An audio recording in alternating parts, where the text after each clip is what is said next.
lá! Hoje a gente vai mergulhar fundo na proposta de emenda à Constituição, a PEC 18 de 2022. A ideia dela é, assim, bem direta. Fixar um piso salarial de 3 salários mínimos para os agentes comunitários de saúde, os ACS, e para os agentes de combate às endemias, os AC.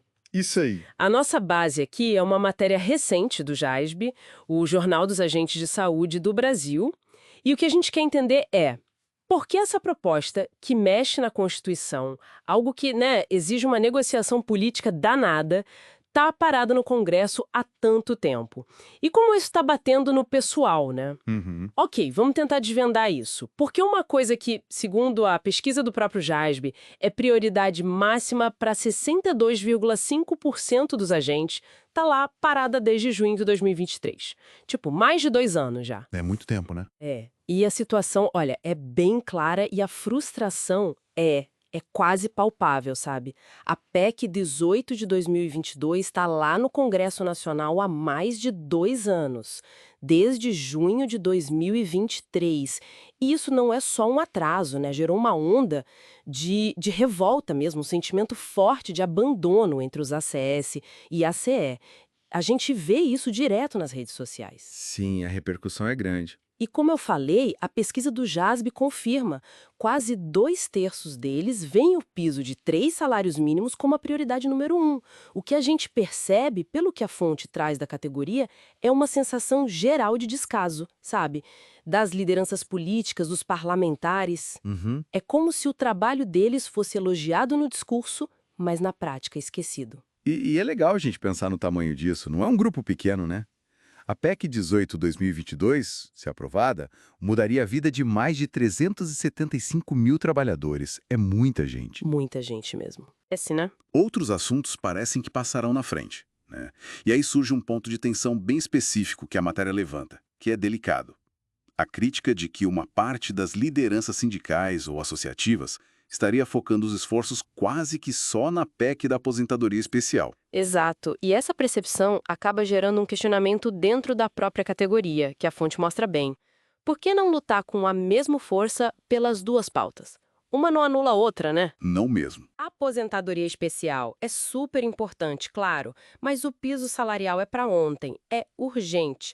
Principalmente para quem, como eles relatam, está ganhando menos de 2 salários mínimos líquidos hoje. Parece que tem um descompasso aí entre a urgência da base e o foco de algumas representações, sabe? Isso mesmo. E aí levanta a questão da estratégia, né? Da priorização das lutas.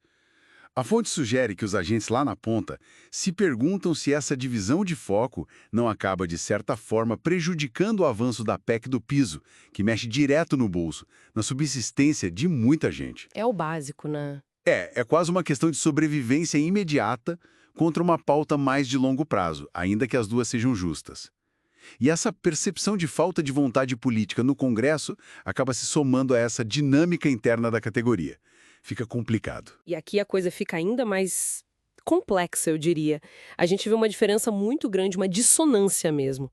De um lado, os discursos, né? As homenagens, o reconhecimento verbal da importância enorme dos ACS e ACEs, ainda mais em crises de saúde. Uhum. Sempre exaltados. Exato. E do outro lado, essa inércia na prática, uma dificuldade imensa de transformar esse reconhecimento em valorização salarial de verdade. O pedido da categoria, que a fonte expressa, vai além do dinheiro, sabe? É um pedido por respeito, por dignidade, por reconhecimento real do valor do trabalho deles. Sim, a PEC vira um símbolo disso. Isso, a aprovação da PEC 82/2022 é vista como esse passo fundamental, quase um símbolo dessa valorização que eles buscam. Então a falta de avanço soa como descaso mesmo. E se a gente conecta isso com o cenário maior da política brasileira, a gente entende melhor por que mobilização e pressão são tão importantes, né? Uma proposta assim, mesmo com o apoio da categoria, corre um risco real de ficar esquecida numa gaveta do Congresso se não tiver pressão política contínua, visível. Faz todo sentido. E isso não é só a mobilização dos agentes, envolve também a capacidade das lideranças de articular apoio, de negociar, de manter o assunto quente na agenda política, na mídia. Sem essa pressão constante, a tendência é que outras pautas, talvez com um lobby mais forte ou que chamem mais atenção na hora, acabem passando na frente.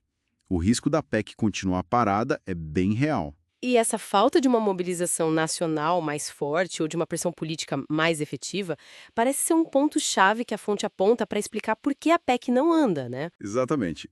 É como se a urgência que o pessoal sente na ponta não conseguisse se transformar em força política suficiente lá em Brasília. Entendi. Mas a mensagem final que a matéria capta dos agentes é de resistência, sabe? Uma recusa em aceitar esse silêncio, esse aparente descaso. Eles sinalizam que vão continuar cobrando, buscando dar visibilidade para essa pauta.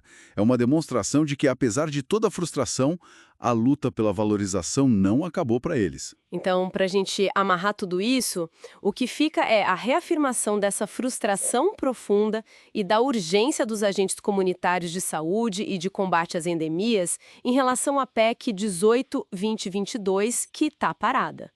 Mostra também um sentimento de invisibilidade política, né? Mesmo eles tendo um papel tão vital na saúde pública do Brasil, principalmente nas comunidades mais carentes, é a luta por reconhecimento que se traduz em condições dignas de trabalho, basicamente. Exatamente. E isso leva a gente a pensar numa coisa maior, né? Que vai além dessa PEC específica. O que essa situação toda diz sobre os desafios que a gente tem no Brasil para reconhecer e valorizar de verdade os profissionais que estão ali na linha de frente da saúde pública?